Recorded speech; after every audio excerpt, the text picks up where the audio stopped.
반갑습니다. 시간이 주어진 시간보다 지금 조금 딜레이가 돼가지고요. 제가 마음이 급한데요. 날씨가 갑자기 추워졌네요. 3차 산업이 아마 가을로 접어들지 않는가라는 생각이 듭니다.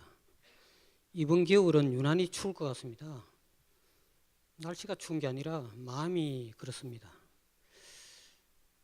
오늘 주제가 우리가 데이터 자본주의인데 과연 데이터 자본주의가 오기는 오는 건가? 그리고 학자들이 데이터 자본주의라고 이야기를 합니다만은 과연 그게 맞는가? 맞다면 우리는 어떻게 대응해야 되는가? 이런 이야기를 여러분과 좀 나누고 싶습니다. 여러분한테 나눠준 자료가 이제 별첨 자료가 우리 연구소에서 한 4개월에 걸쳐서 정리한 보고서입니다. 이거는 뭐 사적인 이야기입니다만은 보통 기업 컨설팅은 그 정도 보고서로 우리가 한 7, 8천 정도 받습니다. 근데 다 오늘 공짜로 나눠주더라고요. 제가 깜짝 놀랐어요. 뭐 패션 협회하고 제가 계약이 돼 있기 때문에 할 수 없죠. 뭐 나눠줬으니까 어쩔 수 없는데 깜짝 놀랐어요. 그냥 다 공개가 시대가 그래 된 겁니다. 엔간한 자료 다 오픈입니다. 거짓말 아닙니다. 우리 연구소가 그 프로젝트를 하면 적어도 7, 8천 받습니다. 그 이야기를 하려고 하는 게 아니라 지금 37년째 이 일을 하고 있는데요. 앞에 이제 가셨네요. 한준수 사장님이. 저도 80년대 입사해가지고 아까 사카모토 씨하고 다 이게 한 37, 8년 하면서 이렇게 빠른 속도로 뭐 제가 정확하지는 않습니다만은 이렇게 쇼킹한 내가 시대에 살고 있구나라는 걸 느낀 적이 없습니다. 우리는 98년도에 외환위기를 겪었고요. 버텨냈죠. 2008년도 또 뭐 미국발 금융위기 그런 정도하고는 전혀 비교가 안 됩니다. 제가 컨트롤 할 수 있나요? 저 이거 저쪽 받아놨나?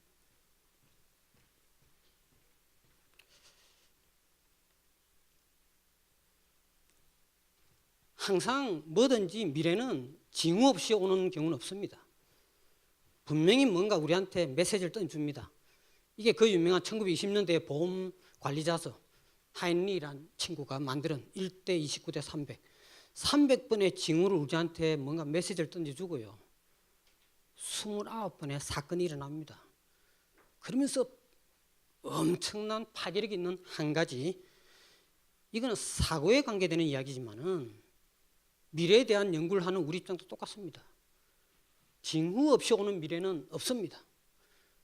그래서 지금 오늘 살펴봐야 될 부분은 과연 우리의 이 300가지 징후가 어떤 징후들이 있었는가? 저 개인적으로는 이미 29번의 사건을 우리한테 메시지를 던져주고 있습니다. 그 내용들이 뭐 에어비앤비고 우버고 뭐 최근에 지난 토요일을 보니까 11월 10일 날 광군제죠. 하루 만에 알리바바가 28조입니다. 우리나라 패션 규모가 겨우 한 50조 정도 되는데 단 하루 만에 28조의 매출이에요. 건수로 본다면 14억 8천만 건입니다. 그러니까 중국 애들 한 명이 한 명 했다 이런 뜻이에요. 14억 8천만 건, 28조 하루 만에 상상이 안 갑니다. 2016년 11월 10일 날 20조였습니다. 지금 패션 기업 중에 1년에 40% 성장하는 기업이 있습니까? 거의 없습니다. 그런데 작년에 20조에서 28조면 40%입니다. 엄청난 속도죠. 이게 어떻게 바뀔지 이게 뭐 상상이 안 갈 정도입니다. 이미 29번에 우리한테 메시지를 던져주겠습니다. 이걸 정확하게 우리는 꿰뚫어봐야 됩니다. 그래서 이거는 빅 도미노입니다. 그냥 큰 중간에 이걸 끄집어내지 않으면 다 망합니다. 뭔가 메시지에 앞에 여러 지금 사카모토 씨도 이야기를 했고 또 첫 번째 연사인 타쿠 대표도 말씀하셨지만은 지금 이게 간단한 문제가 아닙니다. 어떻게 우리가 끄집어낼 건가에 대한 문제인데요. 그래서 이거는 뭐 이론적이니까 빨리빨리 넘어갑니다. 이미 뭐 3차는 제가 가을 내지는 아마 초겨울에 들어갔지 않았을까라는 생각이 듭니다. 계속 이번 겨울이 걱정이 되는 부분은 이미 3차적인 개념으로 계속 회사를 접근한다. 그냥 뭐 2, 3년 내에 도산될 겁니다. 앞에 와카이 대표는 기본적으로 뭐라 했냐면 일본의 반 정도가 작년에 비해서 매출이 줄어들고 20% 정도는 적자다. 우린 더 합니다. 그 정도만 돼도 행복하겠어요. 그나마. 우리는 뭐 오늘내일 하는 기업이 엄청납니다. 그러니까 일본은 우리에 비해서는 그래도 좀 여유 있게 이야기해야 되는데 지금 이번 리스트를 보세요. 상당히 또 80년대 입사해가지고 오랜 경험을 가지고 계신 사카모토 씨가 일선에 서가지고 진두지휘하면서 외파하고 있는 겁니다. 지금 우리가 운영하는 회사 중에 80년대 입사해가 아직까지 회사에 남아있는 사람 별로 없습니다. 저도 고롱에 입사해가지고 나왔지만은 어쨌든 이게 소위 말하는 예전에 서울공대 교수가 이야기한 이정윤 교수가 이야기한 축척의 길입니다. 앞으로 이 4차 산업이 오더라도 축적된 기술을 가지지 않는 기업 이거는 버텨낼 수가 없습니다. 부분에 기본적으로 여러 가지 생산 수단 자체가 전기에서 혁신 기술로 바뀌었죠. 당연히 경쟁력 보세요. 이때까지 우리가 전혀 와닿지 않는 다품종 대량 생산에서 고객 맞춤형 생산까지 갈 수밖에 없습니다. 하고 싶지 않아도 어쩔 수 없이 협업을 해야 됩니다. 이제는 협업을 안 하면 살 수가 없으니까요. 뭐 이건 선택의 여지가 없습니다. 특히 우리는 협업이 잘 안 됩니다. 앞에도 기업 내부조차도 웹팀과 오프라인 팀이 잘 안 되지 않습니까? 안 된다라는 이야기는 한간 이야기입니다. 되고 안 되고 문제가 아니에요. 지금 부분적으로 따져본다면 나라별로도 보십시오.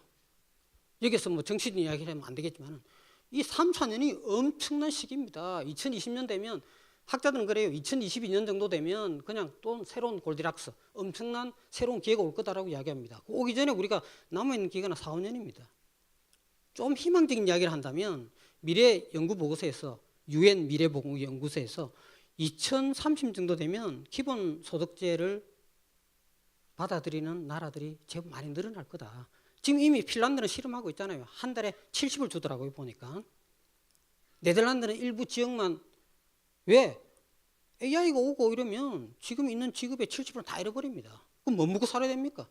그래서 기본 소득제를 도입 안 할 수가 없다는 이야기죠. 이 나라는 선진국들 이야기입니다. 부분 자체가. 우리도 어영부영 하다가는 그냥 휩쓸려 가지고 다시 또 그나마 우리는 거의 3만 불 가까이 갔다가 어떻게 될지 모릅니다.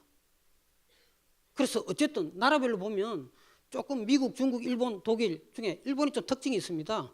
상당히 생활 집중적입니다. 일본이. 유통 쪽에도 국가적인 차원에서 아베 쪽에 유통 쪽에 상당히 많은 힘을 기울입니다. 독일은 당연히 인더스트리 4.0이라고 그러잖아요. 제조가 중심이 돼가지고 대표적인 경우가 아디다스의 스피드 팩토리 같은 거 보십시오. 상당히 지원을 해주고 미국은 오바마 2기 때부터 벌써 했습니다. 우리가 말하는 리스토링 돌아오죠. 그때 당시에 우리가 데이터 분석했을 때는 나는 셀가스 때문에 그런 줄 알았어요. 그리고 혜택을 준대. 그게 아닙니다. 이게 지금 뚜껑을 열어봤더니 이게 바로 스마트 팩토리입니다. 이 나라별로 보더라도 우리가 지금 늦은 편입니다. 물론 지난 8월 달에 우리가 4차 산업혁명위원회가 결성이 됐지만은 국가가 안 하더라도 지금은 기업이 빨리 나서서 가야 될 시점입니다. 그래서 4차 산업혁명이라는 이야기는 주변에 너무나 이제 식상합니다. 어떤 내용이든 4차 산업혁명이라는 이야기가 안 들어가는 곳이 없잖아요. 이거를 그냥 다른 말로 한다면 그냥 변화입니다. 이 변화라는 게 그것을 만들려는 자와 버티는 자의 싸움입니다. 변화의 핵심은. 그런데 버티는 자가 죽을 수밖에 없게 되어 있습니다. 그래서 지금 맥킨지가 그러잖아요. 지금 우리나라 기업을 보고 우물 속의 개구리라고 이야기하잖아요. 우리끼리 이야기지만은 일본 분이 두 분밖에 안 계시니까 한국 분들이 급작스럽게 오는 위기에 대해서는 강합니다. 겁모으기도 하고 단결이 강한데 서서히 오는 변화에 대해서는 그냥 안이한 대처를 합니다. 이게 개구리가 뜨거운 물에 푹 뛰어나오잖아요. 이게 한국인의 특징입니다. 근데 서서히 하면 따뜻하니까 계속 개기고 있습니다. 언제 익는지도 모르죠. 이게 위험한 겁니다. 바로 이게 맥켄지가 지적하는 게 바로 이겁니다. 지금 뛰어나와야 됩니다. 우리는 time for change, 바뀌어야 될 때라는 이야기죠. 그 4차 산업혁명 단어에 대한 개념이 아니라 이 시기는 탑부터 바텀까지, 쉽게 하면 오늘부터 실무 있는 모든 친구들이 지금 변하지 않으면 죽는다라는 각오를 해야 될 시점이다라는 이야기죠. 이렇게 위기가 되지만은 반드시 또 기회도 있습니다. 100조 가치 창출입니다. 100조면 계산 두드려 보세요. 경 단위가 넘어, 조 단위가 넘어버립니다. 우리나라 돈으로 원으로 계산하니까. 그렇죠. 경이죠, 경. 그러니까 우리가 이런 위기지만은 엄청난 기회에 지금 와 있다는 이야기죠. 이걸 위기라고 생각한다면 아주 추운 겨울이 될 수 있겠지만은 이걸 잘 이용한다면 적어도 여기 계신 분 중에 지금 매출이 곤두박질 치고 오늘 내일 회사가 도산되느냐 이럴수록 더 새로운 기회가 온 겁니다. 안정적일 때는 순위가 바뀌지 않습니다. 우리가 98년도 느꼈잖아요. 외환위기 때 순위가 바뀌었잖아요. 지금 그때 순위보다 더 큰 변화가 있을 거란 이야기죠. 이걸 갖다가 우리가 부정적으로 볼 게 아니라 오히려 더 긍정적으로 봐가지고 더 현재 회사가 어려울수록 이걸 기회로 삼아야 된다라는 이야기입니다. 이미 29가지 사건, 아까 1대 29대 300 이미 보입니다. 2013년에서 2016년 3년밖에 안 지났어요. 1위부터 10위까지 보세요. 거의 다 석유 기업이 많습니다. 대개 다 석유를 중심으로 하는 기업입니다. 오른쪽 3년 지났는데 보세요. 1위부터 10위까지 석유 기업 남아있는 게 엑슨모빌 정도고요. 거의 다 뭡니까? 전부 다 IT 계통. 이건 3년이면 얼마나 짧은 시간입니까? 엄청난 변화입니다. 29번의 사건 중에 큰 사건이죠, 이게 이미 부분에. 그리고 유니콘 기업. 예전에는 유니콘이라는 단어 어떻게 짧은 시간에 10억 달러니까 1조 한 2천억? 어떻게 2, 3년 만에 회사를 만들자마자 어떻게 1조 매출을 일으킬 수 있습니까? 제가 코론 근무했을 때 생략합시다. 옛날 이야기해봐야 의미가 없으니까. 1조 단어, 1조라는 부분 엄청난 숫자입니다. 근데 1조를 불과 2, 3년 만에. 이게 유니콘 기업인데 보십시오. 244개예요. 또 유니콘보다 10배인 쉽게 하면 10조 넘는 게 데카콘이죠. 그것도 16개나 됩니다. 출발하자마자 10조 넘는 회사 상상이나 됩니까? 스타트했는데 10조 됐다? 이게 벌써 16개 됩니다. 해당됩니다.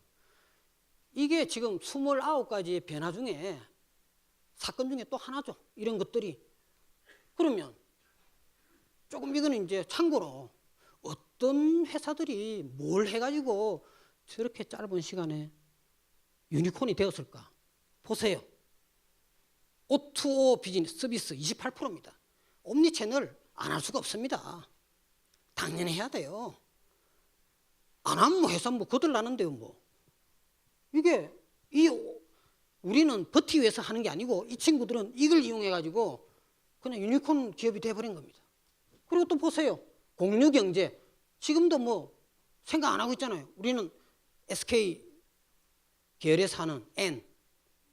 직접적인 공유라고 하기는 좀 곤란합니다만은 어쨌든 한 달 회비 내고 이게 일종의 공유 경제 플랫폼 비슷합니다. 눈여겨보면 지금 하드웨어 쪽에 5%밖에 안 되고 소프트웨어 쪽이 27%나 됩니다. 이걸 디지털 트랜스포메이션을 남의 이야기다. 디지털화. 이거 없이는 갈 수가 없다는 이야기죠.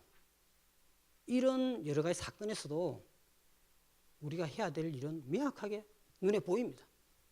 정리를 해보면 이 프로그램에 이 그림에 다 나와 있습니다. 이 세계가 불확실한 세계인데 데이터가 계속 쌓입니다.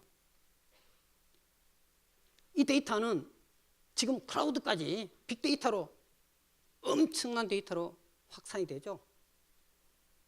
근데 여기까지 왔으면 3, 4년 전만 하더라도 요 정도까지 와서 그래도 빅데이터만 가지면 되겠다 이랬는데 왜? 기억하시는지 모르지만 패션 포럼에서 2015년도 주제가 빅데이터이고 제가 그때 발표자로 또 한 1시간 정도 떠들었습니다. 근데 그러고 난 이후에 알파고가 나와버렸어요. 알파고가 중요한 게 아니고 그 이슈를 던져준 겁니다, 우리한테. 이게 딥러닝입니다.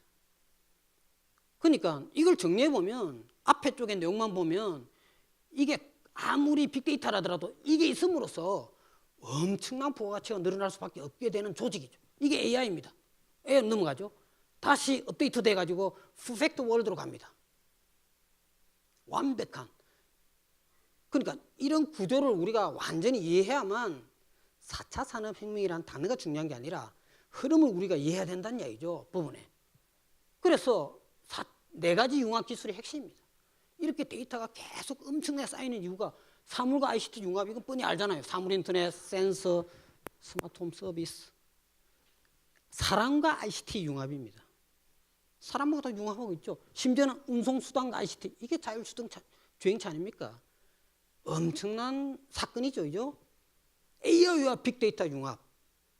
앞에도 말씀하셨지만은 계속 기업에서 빠른 기업들은 이미 일부 챗봇이란 쓰고 있고 늦더라도 한 2, 3년 내로 대다수의 기업들이 쓰게 될 건데 한 2달 전에 모 기업에 가서 이 내용이 아니라 다른 내용으로 강의를 하는데 누가 손을 들더니 되게 우리 기업은 패션 기업이 언제쯤 인공지능 로봇을 도입하게 될까요? 이래서 빠른 기업들은 한 그때 당시에 내가 2달 전인데 한 3년 내로 아마 여러분 위에 로봇 부장이 아마 있을 겁니다.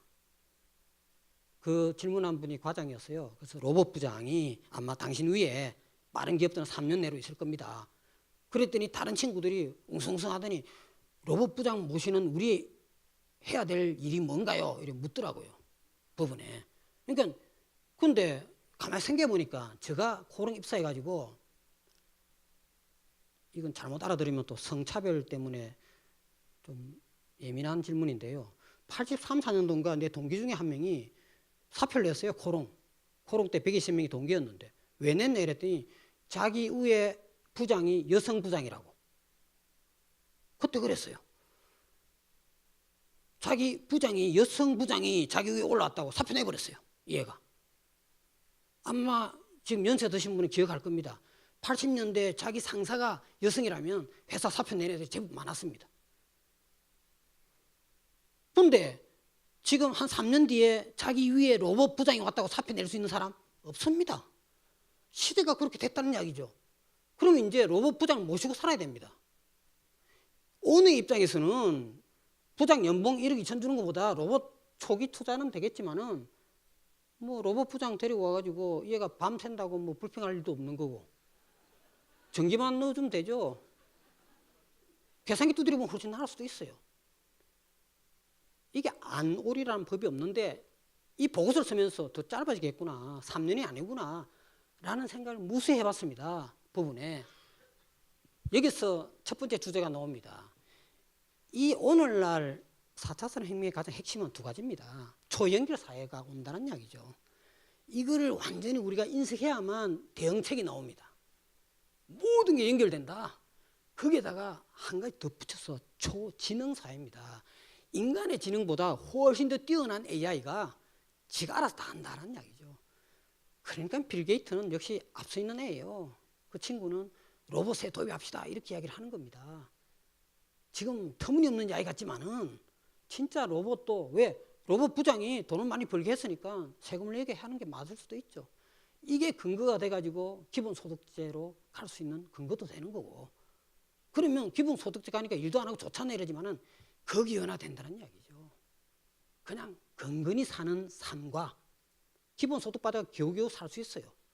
아니면 엄청난 아까 뭐래 유니콘처럼 뭐 지금 창업한 지 1년밖에 안 된 나는 몇 조 이런 엄청난 부를 가진 애들 이렇게 이원화됩니다. 그러면 패션 입장에서 보면 어떡합니까? 기본소득으로 사는 애들을 위한 옷이 나와야 돼요. 이런 쪽에 유니클로가 해야 될 일들일 겁니다. 가격 낮은 거 이것도 시장이 있습니다. 분명히. 그래서 아주 저가로 가든지 그럼 어떻게 하겠어요? 그제 뭐 뉴욕 가가지고 야나이는 아마존하고 자기는 아마존 사이트에 안 들어가겠다 이렇게 이야기했어요. 차별하겠다고. 그리고 완전히 유니클로는 물류에 엄청난 투자를 하고 있죠, 지금. 나름대로 한 붙어보겠다 이런 이야기입니다. 근데 나는 잘못됐다 생각해요, 야나이가. 아마존 쪽에 아마존 사이트 들어간다 안 들어간다의 그 개념이 아니고 앞에 원 회장님이 잠깐 언급했지만은 온 디맨드, 클로징 팩토리, 개인 맞춤. 아마존이 그냥 사이트 개념이 아닙니다. 온 디맨드 한다는 이야기입니다. 옷을 개인 맞춤. 아마존이 베조스가 옷 사업을 하고 싶어서 그러겠어요? 데이터 때문에 그런 거죠. 데이터입니다. 그러니까 초연결과 초지능에 대한 밑바탕을 우리가 이해해야만 이거를 극복할 수 있는 아이디어가 나오고, 앞에 어반 리서치에 우리가 사례를 듣지만은 어반 리서치 똑같이 따라한다고 됩니까? 안 됩니다. 어반 리서치하고 다르면 다를수록 차별적인 요소를 가져야만 승리합니다. 우리가 자라가 성공했다고 자라 따라 해가지고 성공한 적이 있습니까? 그래서 가장 근본적인 초연결이라는 부분과 초지능이라는 부분을 어떻게 우리가 재해석해가지고 우리 브랜드가 우리 거로 만들까? 이게 지금 우리가 해야 될 일들입니다. 해야 될 일이. 그래서 이 보세요. 데이터 자본주의라는 자체가 벌써 오잖아요. 초연결이다 보니까 데이터죠. 무수히 많은 데이터가 계속 쏟아 나옵니다. 역시 우리보다 한 수 앞선 애예요. 제프 베조스는 우리는 데이터를 절대 버리지 않는다. 지금도 무수히 많은 스팸이라고 그래가지고 우리 패션 기업들은 막 버려요, 데이터를. 그런데 이유는 단순하다. 데이터가 상품이나 서비스로 언제 중요해질지 모르기 때문에. 그러니까 속마음이 이러는 겁니다. 이 아마존은 계속 데이터가 돈이라는 걸 알고 있어요. 또 여러분 만약에 알리바바 보세요. 마윈. 우리는 새로운 에너지 시대에 진입하고 있다. 이 시대의 핵심 자원은 석유가 아니라 데이터다. 물론 가트너가 이야기한 겁니다. 가트너 그룹에서. 미래의 데이터는 일종의 생산 자원이며 미래의 생산력은 바로 데이터를 처리하는 컴퓨팅 능력에 달려있다. 앞서 있는 친구들은 벌써 감 잡은 겁니다. 이거를. 계속 그런 쪽으로 지금 마윈도 가고 있잖아요. 부분에. 패션 쪽으로 좀 넘어가 봅시다. 남의 이야기를 할 게 아니라. 보세요. 패션 쪽의 가장 핵심 내용은 생산성이 급격히 향상된다는 이야기입니다. 가면 갈수록. 1차 산업에서 2차 산업을 해서 그랬고 2차 산업에서 3차 산업을 그랬고 이게 뭐가 있는 한 자본주의가 유지되는 한 자본주의의 가장 장점이자 단점이 뭐냐면 과잉 공급입니다. 여기서 자세한 설명을 할 수 없겠지만은 1차 산업혁명의 자본주의의 장점이 공급 과잉 때문에 수요와 공급이 균형이 맞았고 그거를 깨는 게 1차 세계대전이었고 그러니까 모든 게 이 사건이 1차 세계대전, 2차 세계대전 모든 게 공급 과잉이에요. 경제학적으로 본다면. 지금도 마찬가지입니다. 4차 산업혁명이 되면서 엄청난 생산성 향상입니다. AI까지 나오기 때문에. 공급은 초과잉 공급이고요. 수요는 가격은 급격히 떨어집니다. 그래서 1차 산업은 우리 섬유 산업이었고 영국을 시작으로 하는 원단이었죠, 일종의. 근데 두 번째로는 의류 산업입니다. 어페럴. 2차 산업은 전기, 3차 산업이 패션 산업이었어요. 우리는 3차 산업조차도 의류 산업으로 계속 정부에서는 어페럴 외친 거죠. 여기 지금 원에는 계시지만은 계속 무슨 우리는 패션 가야 된다, 문화 가야 된다 이런데 계속 산업부 개념은 3차인데도 불구하고 계속 의류 쪽에 머물러 있었던 겁니다. 왜? 예전에 의류 때 우리가 화려했거든요. 우리 수출의 24%를 우리 섬유 의류가 차지했고 이러다 보니까 얼마나 행복했습니까, 옛날에. 이걸 자꾸 생각해가 지금 이미 이제 패션도 뛰어넘어가 생활 문화로 갑니다. 앞에 가와이 대표가 이야기했잖아요. 결론 4가지 이야기했잖아요. 기억납니까? 첫 번째 해외로 가든지 아니면 오른쪽으로 뭐라고 됐죠? 라이프스타일로 아이템 늘리라. 그 위에는 뭡니까? 디지털 하고 물류. 기억나죠? 그 그래프가. 바로 이게 생활문화산업이죠. 부분에. 이게 두 번째 전략. 오른쪽으로 가는 겁니다. 이게 부분 자체가. 보세요. 정명의 20개 사건 중에 또 한 사건이 위에 쪽에 있는 브랜드들. 위에 있는 브랜드들 같은 명품이지만 승승장구하는 명품입니다. 구찌 같은 경우는 무려 주가가 30몇 %씩 올랐습니다. 이 와중에 밑에 몰라가는 브랜드입니다.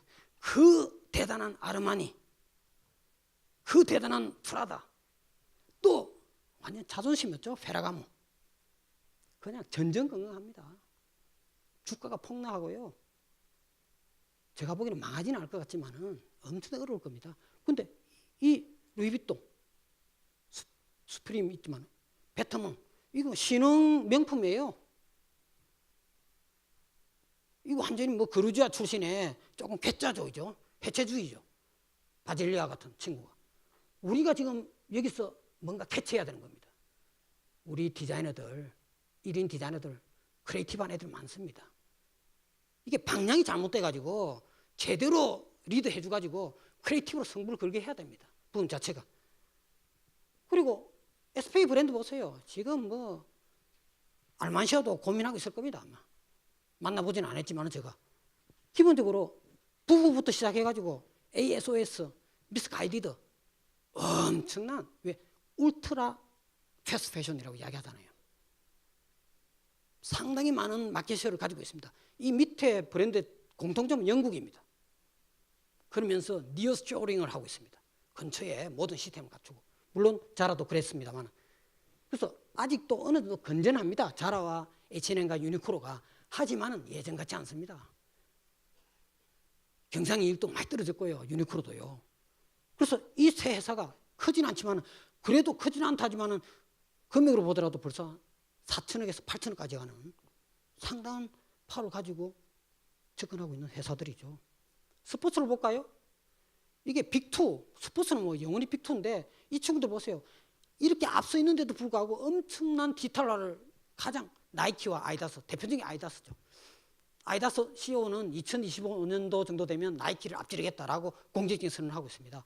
그 스피드 팩토리를 자기 본사 근처에 있죠. 만들고 제2를 이미 미국에 지금 시애틀에 두 번째 공장을 이번 연말에 되면 거의 완성될 겁니다. 스마트 팩토리를 지금 하고 있죠. 스피드 팩토리를. 이게 이제 우버 신드롬이라고 그래요.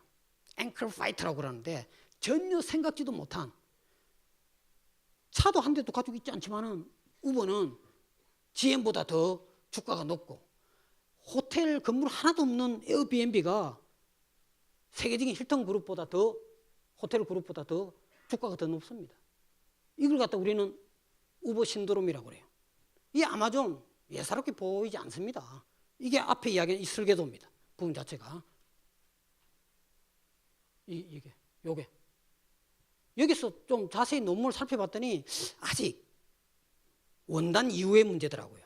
원단 전까지 나중에 설명되겠습니다만 우리는 스트림 산업이기 때문에 또 나름대로의 우리로서의 기회가 있지 않는가라는 생각이 드는데 어쨌든 그리고 봉제는 안 될 거야. 봉제가 무슨 로봇 생산인데 학자들도 데이터를 보면요. 가장 로봇 생산에 불합리한 산업이 패션 산업이 이렇게 되어 있습니다. 봉제 산업. 가장 불합리. 왜? 이게 원단이라는 게 플렉시블하잖아요. 근데 이미 쇼부가 나왔습니다. 상당한 속도로 지금 개발되어 있고요. 또 한 회사 소프트웨어 오토메이션 상당한 수준까지 가 있습니다. 나중에 인터넷 찾아보면 될 겁니다. 그런데다가 또 이 친구는 봄셀러 같은 회사는 재고 제로입니다. 앞에 잠깐 나왔지만은 주문 받아가지고 뭐 델리버리 해주니까 재고가 있을 리가 없는 거죠. 봄셀러는. 이 공정을 보면 이런 1번부터 9번 단계를 거쳐가 자동화되어 있습니다. 그러니까 빌딩 한 9층짜리 빌딩인데 지하 1층하고 1층에 생산 시스템이 있고 그 위로는 전부 다 그래픽하고 전부 다 IT 관계되는 그거예요. 그러니까 별로 회사도 크지 않아요. 주가는 엄청납니다. 조가 넘습니다. 이런 것들이 전혀 우리가 지금 현재 경쟁하지 않았던 기업들이 이게 바로 우버 신드롬이죠. 그리고 또 뭐 이거는 너무나 잘 아는 스티픽스 같은 이게 대박 아닙니까? 이 유니콘 기업에 오래 들어갑니다. 이제 스티픽스가 조가 넘으니까요. 그래서 중간 두 번째 결론을 내봅니다. 정리를 해보면 첫 번째 결론 초연결 사회와 초지능 사회에 있다. 이때 우리는 어떻게 대응해야 되는가를 각자 브랜드 맞게 생각하셔야 된다라는 게 첫 번째. 두 번째, 이렇게 언저리에 그렇게 된 이유가 뭐냐? 바로 이것 때문입니다. 이게 밀레니얼 소비자가 이때까지 우리 브랜드들이 동반 소비자라고 그래가지고 예전에 타겟이 20년 전에 20대였는데 지금 30대까지 다 올라가 버렸어요. 같이 동반되었어요. 그런 틈새에 세계적으로 밀리는 소비자가 전 세계 25억 명입니다. 그리고 소비액이 2,700조 원입니다. 앞에 보세요. 에어비앤비부터 우버부터 스티픽스 모든 공통점은 밀레니얼 소비자를 타겟을 했다는 겁니다. 제가 빅데이터를 하면서 깜짝 놀란 게 내가 콘에서 근무했을 때 소비자 개념 지금 10대는요 여러분 알고 계신지 모르지만은 10대들이 쓰는 용어 중에 존잘림이라는 게 있어요. 혹시 아는 분이 있는지 모르겠어요. 존잘림 혹시 아는 분 있습니까? 존잘림 10대들끼리 쓰는 거래요. 쟤들끼리 그 중에 아주 스타일화를 잘 그린 애가 있다면 저끼리 사고 팔고 한답니다. 10대들끼리. 이렇게 유명한 화가의 일러스트를 사는 게 아니고 저거 동료들이 그린 그 한 장에 10만 원씩 한답니다.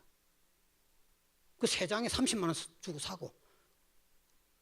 이건 뭐 존재 가치가 대단하대요. 존잘림 이렇게 저끼리 부른대요. 법원에.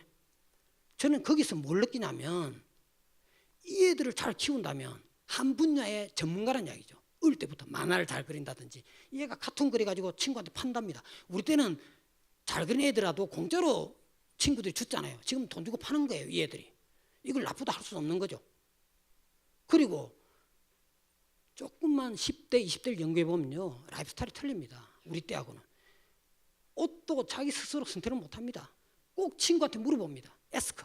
지금 3개 올려가지고 야 다음에 잠실 아니면 에버랜드 가려고 그러는데 3개 중에 무슨 옷을 입고 가면 좋니?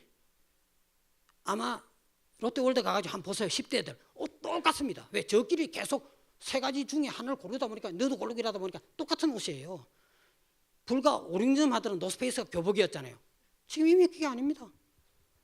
그러니까 우리는 밀레니얼 소비자를 모르고 있는 겁니다. 지금 우리나라뿐만 아니라 전 세계 다시 패션 산업이 다시 우리가 리사이클이 되고 다시 기회 사업으로 만들려면 철저하게 이 소비자를 연구해야 됩니다. 그래서 기업은 이 밀레니얼 소비자 특징은 동사 중심의 세계예요. 얘들은 명사 중심이 아닙니다. 제품을 사는 게 아닙니다. 물리적 제품 자체보다 그 제품을 통해 얻는 소비자 경험이 이 애들은 가치 창출의 근본입니다. 체험, 경험 이게 맞아떨어져 가지고 어반 리서치는 아마 상당히 많이 성장을 했을 겁니다. 붐 자체가 라이프스타일 샵이란 자체가. 그러니까 이럴 때 우리 오너들은 뭐 해야 되느냐? 기법이 애자일 기법이에요. 유일하게 버틸 수 있는 기법은 애자일 기법은 신속히 신제품을 만들고 잠재 고객 반응을 듣고 빨리 수정하는 방식입니다. 이게 작은 실패, small fail, 조그만 실패를 자꾸 해라는 이야기죠. 왕창 실패하면 안 되지만은 try, small try, 작은 걸 자꾸 시도해야 된다는 이야기입니다. 빨리빨리 수정하고 우리 때 80년대에 유행했던 게 뛰면서 생각하자는데 뛰면서 수정해야 됩니다. 지금은 한참 10년 전 하더라도 시작 전까지는 차분하고 오래 생각하다가 뛰어나갈 때는 불같이 뛰어나라 이랬잖아요. 10년 전에. 지금 그게 아니고 뛰면서 개선해야 됩니다. 해야 될 일이.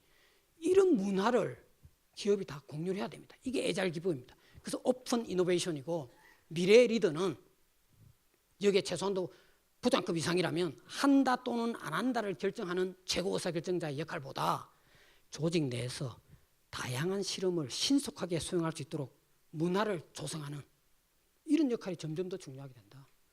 이걸 반드시 우리 리더들이 해줘야 된다. 그래서 패션 흐름을 본다면 앞으로 맞춤, 개인 맞춤, 그 다음에 공정. 지금 유럽이 서서히 불고 있잖아요. 패션 산업의 가장 병폐가 뭡니까? 이 부분이. 이게 그린. 쉽게 하면 자라도 고민이 그거죠. H&M도 무수히 많은 브랜드를 가져가지고 쓰레기로 다 앞에도 나왔잖아요. 거의 뭐 40몇 프로가 다 재고다 보니까 다 버려야 되잖아요. 이게 환경 파괴의 주 요인입니다. 그래서 이런 부분에서 공정이란 부분과 그다음 재생이란 부분, 그다음에 또 우리는 노동자들의 노동력 착취 이런 것도 패션 브랜드들이 가장 문제점 삼고 있는 NGO들이 쉽게 하면 소비자들이 이 NGO들의 역할 때문에 밀레니얼 소비자한테까지 어떻게 보면 공정 패션이라든지 재생 패션은 밀레니얼 소비자를 대상으로 하는 패션 기업은 연구를 안 할 수가 없게 된다라는 이야기죠. 그래서 우리 기업이 해야 될 걸 정리해 본다면 예전에는 무조건 산인력, 저임금, 그 다음에 모방해야 됩니다. 패스트 세컨, 빨리빨리 카피하면 되잖아, 이거예요. 그 다음에 융자, 주로 자금 융자 해옵니다. 어떻게 하면 융자할까? 은행에 가서. 팔로는 내수시장 중심이었어요. 리더십은 독불장군식입니다. 나를 따라라. 무슨 소리야? 예전에 왕년에 다 해봤잖아. 쓸데없는 소리 하지 말고 따라와. 이거예요. 지금 바뀌지 않으면 안 됩니다. 투자 중심으로 가죠. 이제는 인재를 양성해야 됩니다. 인재 중심, 투자 잘못됐습니다. 오자입니다. 인재 중심이 돼야 되고요. 독자 기술을 개발해야 됩니다. 이게 대단한 기술이 아닙니다. 독자는 건 남이 못하는 뭔가 하나 가지고 있으면 되죠. 투자 중심이 돼야 되고요. 융자하면 안 됩니다. 투자를 해야 되고요. 왜? 이게 뭐냐면 인재가 중심되고 독자 기술을 가지고 있으면 투자가 됩니다. 자연적으로. 그래서 이제 인재를 알아봐야 됩니다. 그러면서 글로벌 시장 중심으로 가야 되고요. 당연히. 이것도 당연합니다. 인재가 모이고 독자 기술을 가지면 투자가 모이면서 글로벌 시장 중심으로 갈 수밖에 없게 되어 있습니다. 마지막으로는 오픈 경영. 이게 마지막으로 제일 중요합니다. 열린 경영이. 이 오너가 열린 경영에 자체는 마음을 비워야 된다는 얘기죠. 도를 닦아야 된다는 얘기입니다. 그래서 그냥 4차 산업혁명에 데이터 자본주의에 우리는 뭐 해야 되느냐. 4차 산업혁명 이미 왔고 디지털로 가야 된다는 얘기죠. 디지털 트랜스포메이션. 그 다음 클라우드. 모든 조직에. 이거를 짧은 시간 동안 여러분한테 내가 전달을 못하기 때문에 별첨 쪽에 전체 7장으로 나눠져 있는데 6장 이후로 한 60페이지 될 겁니다. 전체 보고서가 280페이지 있는데 6장부터는 한 3번씩 읽어야 됩니다. 3번씩. 제가 잘 썼다는 게 아니라 제가 틀릴 수 있어요. 하지만 그걸 보면서 뭐가 틀렸는가 우리 회사는 이렇게 해야 돼라고 심층토의를 해야 된다는 얘기입니다. 기업 돌아가셔가지고 밑에 조직원들하고. 그래서 패션 기업 추진은 여기에 한 장에 정리해봤습니다. 우선 모든 게 공유를 해야 되고요. 컨센서스 위에서부터 밑에까지. 그 다음 또 하나는 협업을 해야 됩니다. 협업. 타 산업뿐만 아니라 관련 산업하고 디자이너하고도 협업해야 되고요. 뛰어난 크리에이티브 디자이너를 나름대로 같이 M&A도 해야 되고. 그러면서 밑바탕에는 디지털 디바이스. 모든 게 디지털 디바이스 돼야 되고 스마트워어로 가야 되고요. 고객은 지금 5단계를 거치는데 나 인지해. 그 브랜드 알아. 그 브랜드 어필. 마음에 들어. 그리고 반드시 에스크입니다. 묻습니다. 그러다 보니까 SNS를 적극 활용해라는 이야기죠. 그냥 무조건 매장 들어가지 않습니다. 전부 다 질문하고 리플라이하고 거기서 감동을 줘야만 액트로 넘어가고 그 다음에 옹호를 합니다. 이게 오늘날 A5. 이걸 반드시 염두에 두고 회사가 거기에 맞춰서. 그래서 좀 큰 그림을 그려보면 산업부에도 이야기하고 싶은 게 이겁니다. 오늘 공무원에 안 오셨지만은 패션 산업은 스트림입니다. 업스트림이 있고요. 섬유 원료가 있고 직물이 있고 염색 가공이 있고 기획 생산. 우리가 이 패션에 관계되는 겁니다. 미들 스트림, 다운 스트림. 기획 생산하고 판매 유통입니다. 당장 단기적인 전략은 디지털 경영을 해야 됩니다. 선언을 해야 됩니다. 디지털 경영을. 앞에도 사카모토 씨도 그렇게 이야기했어요. 오너가 질문했을 때 오너가 디지털 경영에 대한 명확한 철학이 있어야 된다. 이게 핵심이에요. 밑에서 아무리 하자 해봐야 효과 없습니다. 그 디지털 경영을 선언해야 되고요. 패션 빅데이터를 당연히 활용해야 됩니다. 예전만큼 어렵지 않아요. 빅데이터가. 조직 내에서 얼마든지 조금만 한 3개월만 공부시켜가지고 R 프로그램 배우게 하면 딴짓 하지 딴 거 하지 말게 하고 그것만 공부시키면 충분히 합니다. 그래서 조직 내 빅데이터를 하고요. 그 다음에 당지 이어서 중기절하는 클라우딩하고 아이고 죄송합니다. 다행히 마지막이라서 다행이네요. 기본적으로 3D 프린터와 나중에는 우리도 한국형 봉제 스마트 팩토리를 장기 전략입니다. 해야 됩니다. 우리의 또 장점도 있기 때문에 부분에. 그래서 지금 정리를 해보면 앞에 초연결 때문에 무수히 많은 데이터가 나올 거다. 이걸 AI가 소화해가지고 초지능으로 넘어갈 거다. 그렇다면 우리는 어떻게 해야 되는가? 인재를 확보해야 되고 그걸 가지고 이제는 패러다임 자체를 좀 더 디지털로 바꿔줘야 된다. 그래서 되게 마지막으로 그냥 프리드먼의 이야기로 가름합니다. 비판자들은 되게 옳습니다. 하지 마라 뭐 이렇다 이렇다 되게 옳아요. 하지만은 세상을 바꾸는 자는 낙관론자가 바꿉니다. 지금 이미 제가 보기에는 1대 29대 300의 하이니 법칙에 29가지는 이미 정리가 다 된 겁니다. 이제는 어마어마한 변화 2, 3년 내로 여러분한테 다가올 겁니다. 이거를 대비해서 우리는 도미노 현상을 제거하기 위한 우리 기업이 뭘 해야 되는가를 각 기업에 맞게끔, 정답은 절대로 없습니다. 이거를 뼈저리게 인식을 하면서 어떤 쪽으로 우리 회사가 데이터 자본주의에 살아남을 건가를 한번 심층 토의를 여러분 회사 내에서 하시는 게 좋은데, 그렇게 하기 위해서는 별첨 자료 중에 한 60페이지 관계되는 걸 두세 번 읽고 토의를 하시면 좋겠다라는 이야기입니다.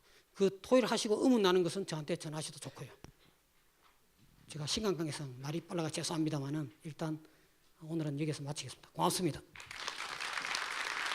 네, 수고해 주신 SUS 조영래 대표님이셨습니다. 말씀 주신 것처럼 6강을 많이 읽으신 다음에 질의응답 하시는 걸로 해서 질의응답은 없고 오늘 행사는 마치도록 하겠습니다. 참석해 주셔서 감사합니다. 내년에 뵙겠습니다. 고맙습니다.